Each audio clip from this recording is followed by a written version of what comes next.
When we were looking for a place for our family, our first priority was education. Yeah, and the school district here was one of the better ones that we found, and it was where we started looking for a home. Our kids had special needs. One of our kids has special needs, and we wanted to make sure that he gets what he needs. So we met with the coordinator of special needs. Is that what it was? I don't think remember her so, title. yeah. But we met with her, and she was so willing to accept anything we had thrown at her. We even talked about allergies. We found out that the school district works with Laurie Children's Hospital, and they came up with their own book.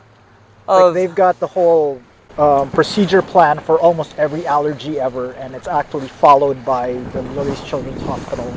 And they use that for different schools now, based on what Grayslake had done. So we knew that they were on top of things, and we said, okay, this sounds good. So we decided that let's look around here.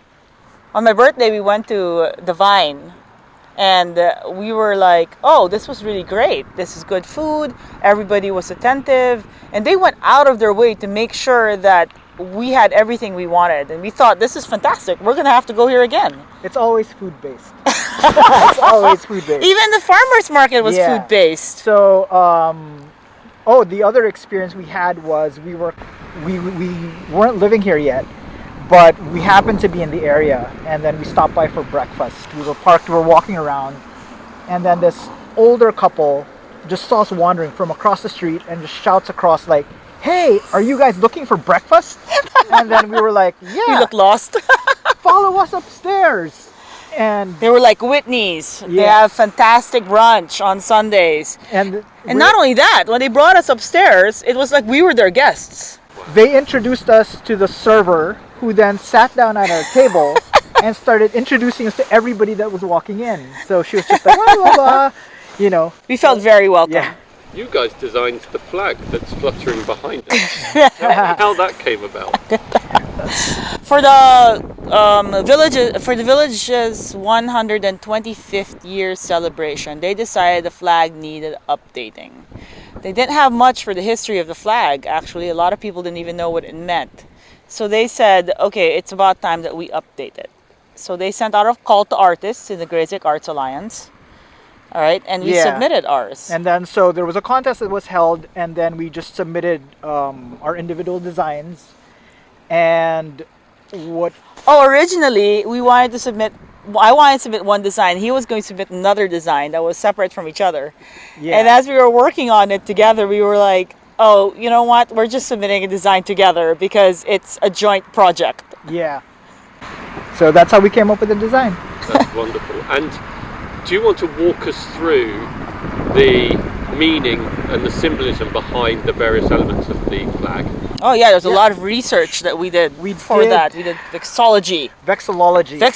Yeah, we did this whole background research on the symbols, the meaning of every shape, every color.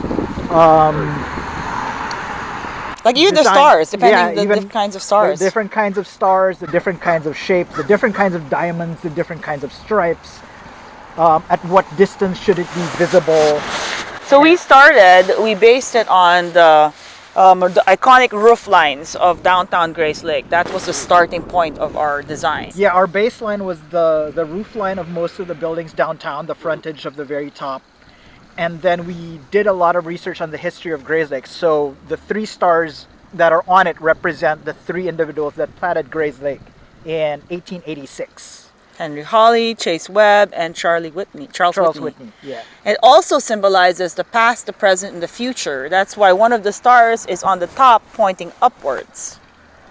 Then the main icons that we had were the famous Grayslake landmarks, which is the water tower, the city hall, which used to be at the Heritage Center, and the famous smokestack.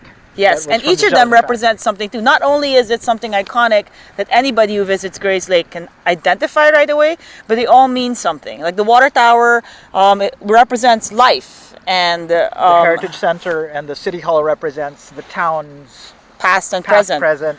And then the smokestack represents the industry that that led to Grayslake. Yeah, so and it is looking forward to the future.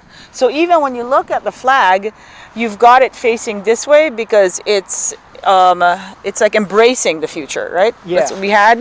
Yeah. And then if you look at the And then there are two lines that intersect. So aside from the roof line, we dissected the lines diagonally to represent the two train tracks that led to the growth of Grayslake, and those are still the two main train lines that go through the city.